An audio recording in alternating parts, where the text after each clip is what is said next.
Hola, ¿qué tal? ¿Cómo están, amigos? Es la señora Jessica, la profesora Jessica, and I hope that you are all well.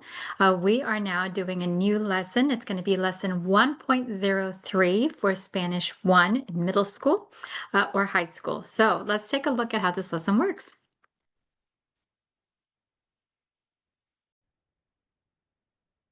Muy bien, amigos. So 1.03 is ¿Cómo te llamas? ¿Cómo te llamas? And if you know by now, that's asking a question. What is your name?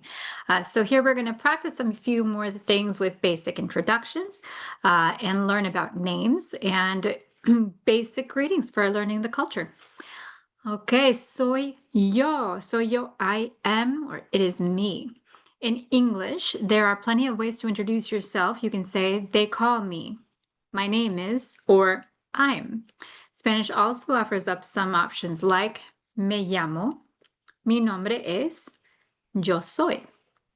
And if you ever wanted to say, that's me, you'd likely say soy yo, which literally means I'm me. The most common way I will say for people to introduce themselves is likely me llamo. Pay special attention. We do not include es. So check out this sassy little girl as she tells the world, soy yo. What if you ask for someone else's name? In English, we usually stick with what's your name, but in Spanish, there are informal and formal ways to ask. Remember that tú is more casual, whereas usted is more respectful. Also, you'll want to show good manners by saying, nice to meet you. And if you're really polite, you'd say, I am pleased to meet you. And if you are Prince Charming, you would say, I am enchanted to make your acquaintance. So get ready to practice your bow or curtsy as you learn to introduce yourself in Spanish. Remember, there is a note guide. The note guide is available to you in the previous page. I encourage you to save it, fill it out as we review the video, and even better if you print it and write it out by hand. Super helpful for vocabulary retention and overall language learning. So have that handy as you read along the lesson, listen to the lesson, so you can fill it out as we go. Vamos a practicar. You'll have the opportunity to become a word explorer. You will practice and learn your vocabulary at the same time, so good luck, explorer. Select each tab to see the word or phrase and listen to the audio, and then we'll practice by recording ourselves, where you can listen to yourselves pronouncing what you hear using certain tools. Now, these images and slides are available to you. They are the flex points. So if you look above this video, you will see the option to review the flex point. That's what this is referring to. So feel free to click that if you want to engage with these yourself, or keep watching the video and then use the slide deck below to help with the practice. So here we are, Thumbelina's conversation with the new guy. ¿Cómo te llamas? ¿Cómo te llamas? Refer to the question here for spelling. ¿Cómo te llamas? Me llamo Pulgarcito. Me llamo Pulgarcito.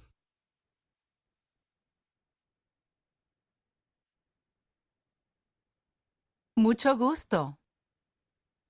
Mucho gusto. Mucho gusto is nice to meet you. El gusto es mío.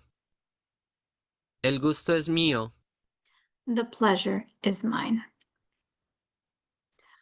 All right, so ponte las pilas. Now that we've listened to it, use the slide deck below to review and check for your comprehension on this listening comprehension activity. So again, refer to the slide deck below to review this listening activity.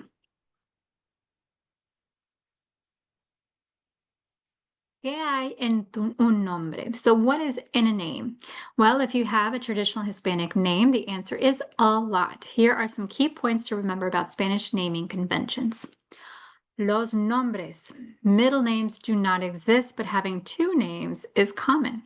So if your name is Juan Pablo, Either one could be used. Sometimes both names are combined together. For example, the name of the famous Colombian rock star Juanes is actually short for Juan Esteban. So Esteban is part of his name. People traditionally have two apellidos. The first is the apellido paterno, and the second is the apellido materno. As you can see, the paternal last name and the maternal last name. Apellido refers to last name. Let's take a look at example with Sofía Luz Camacho Carrillo. So her names, her nombres, are Sofía Luz. Two names. Her apellido paterno, her paternal last name, that means this is the last name that she took on from her dad, is Camacho. Her apellido materno, the mother's last name, is Carrillo, and that goes after the father. So for example, my name is Jessica Desiree. Jessica Desiree. My dad's last name is Ville, and my mother's last name was Henry. So I became Jessica Ville Henry. Full name would be Jessica Desiree Ville Henry, with that middle name that we call in America. Are we still confused? So let's take a look at this family tree. Here we have Juan Pablo Camacho Rodriguez, paternal last name, maternal last name, and Ana Valeria Vélez Garcia. They got married, they had a kid, and they came up with José Antonio Camacho Vélez. So the paternal last name of the mother becomes the name that he takes on as his maternal last name. Whereas here we have Adán Javier Carrillo Vélez and Gabriela Amelie Díaz López. They had a child, Ana Bárbara Carrillo Díaz. And in turn, their child became Sofía Luz Camacho Carrillo. Notice again, the red is the apellido paterno and the blue is apellido materno. So you notice that Sofia's last name is Camacho because the Camacho comes from the grandfather to the father to Sofía Luz. So it is her dad's apellido paterno, and her second last name, Carrillo, is her mom's apellido paterno. So you can see only the apellido paterno gets carried down. So if Sofia one day has children, which of her last names will get passed down? Do you know? Let's see. It is Camacho. So if you pick Camacho, you got it. Una esposa. So in most Spanish-speaking families, married women do not change their last names. So Sofía would remain Sofía Luz Camacho Carrillo. However, in some families, the women might choose to add on her husband's name using the preposition de. Sofía Luz Camacho Carrillo marries Juan Pablo Cortés González, so she may keep her name as any of the following. She could stay Sofía Luz Camacho Carrillo, or she could become Sofía Luz Camacho Carrillo de Cortés, of Cortés, or Sofía Luz Camacho de Cortés. I, for example, got married, so I could be Jessica Desiree Ville de Jacob. Jacob is my husband's last name. So interesting how names work in different cultures. Again, use your note guide. Keep track of these notes because they will be in the quiz. So now that you know everything about names and last names, you can use a chart as a guide to write your family's members' names in the Hispanic fashion. Let's take a look at what this looks like.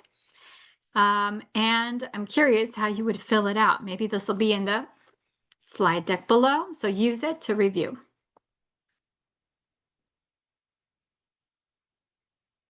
Vamos a practicar. So don't forget to take notes on the note guide. You'll have the opportunity to become a word explorer. You will practice and learn more vocabulary at the same time. So here we go. Good luck otra vez. Buena suerte. We'll take a look here at the mummy say to the other to get to know each other. Let's find out their conversation. Here we have Fernando and Cleopatra. ¿Cuál es tu nombre? ¿Cuál es tu nombre? Mi nombre es Cleopatra. Mi nombre es Cleopatra. Encantado. Encantado. Igualmente. Igualmente.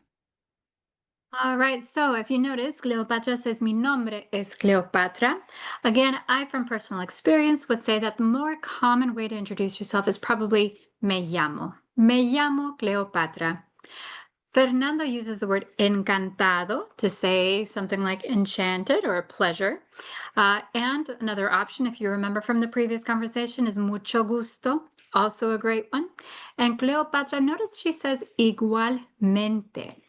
Igualmente may or may not resemble anything to you, but it might look like equally, perhaps, but it's a way to say me too. Me too.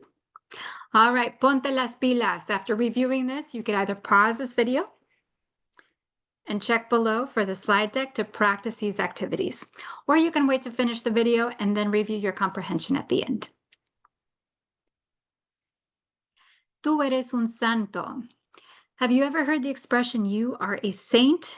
In Hispanic culture, children are commonly named after Catholic saints to bring them divine protection. If that saint's day is not on the child's birthday, they get to celebrate both. Twice as many presents. So how cool is that? So if your name is Bernard, named of the patron saint of prayer, but your birthday is in June 25th, then you would get to celebrate a second time on February 27th. Or if your name is Maximus, named after the Bishop of Verona, but your birthday was on January 3rd, you would have a second celebration on May 29th. Feel free to explore the roots of your name. Were you named after a saint? If yes, perhaps you are missing out on a second chance to celebrate each year. Other times, often if somebody is born on a saint's day, they will be named often after that saint. For example, my sister, she was born on St. Anne's Day, in Spanish, Santa Ana. So her name is Ana. And vamos a practicar. So here are some more opportunities to practice the conversation, listen to how some of this new vocabulary is used. So here, there's someone new in the neighborhood, but who? Let's check out the conversation to find out. Notice here we have Señor Merino and Señora Martínez. Both of them adults just meeting each other. So keep in mind, this is a formal conversation to be respectful. ¿Cómo se llama usted? ¿Cómo se llama usted?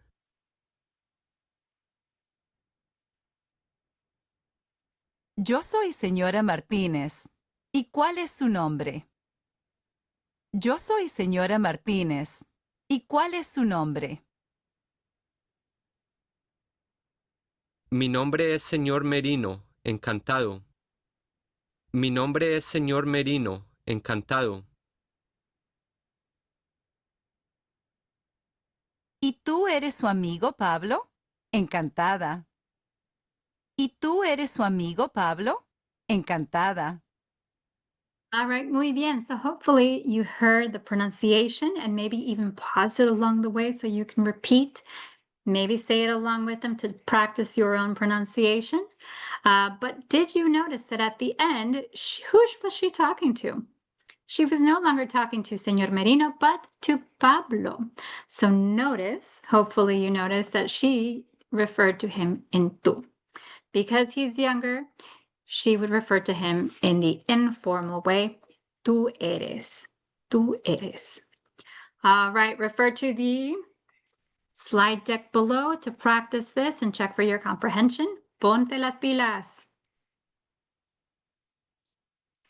Los nombres, some more on names. So why are indigenous names so common in Latin America? Well, you've heard of the Aztecs and Maya civilization, perhaps. What about the other over 500 indigenous communities from Mexico to Bolivia? As you can imagine, they each have their own languages, cultures, customs, and that's right, their names. So you will often hear these names when you visit Latin America.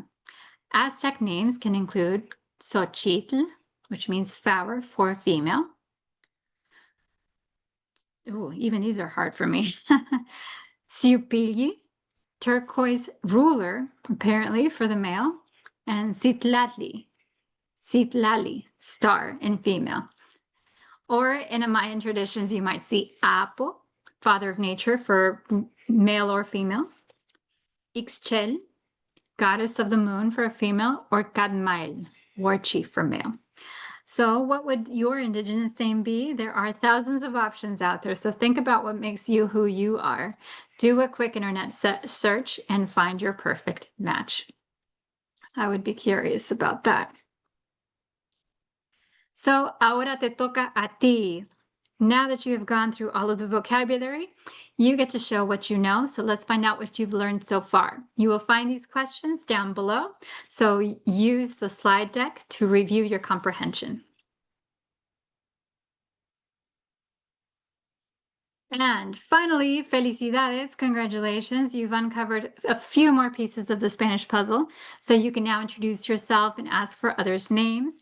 Feel free to test out your knowledge on others like Caleb did, apparently. So if you make a mistake, don't sweat it. Remember, practice makes perfect. It's the only way to level up is by making errors and learning from the errors and just giving it a shot. Also remember that your teacher is available for you. So if you want to practice these new skills, review it, practice conversation, put it into action, feel free to set up a meeting. I'm happy to do so, and your teacher is too.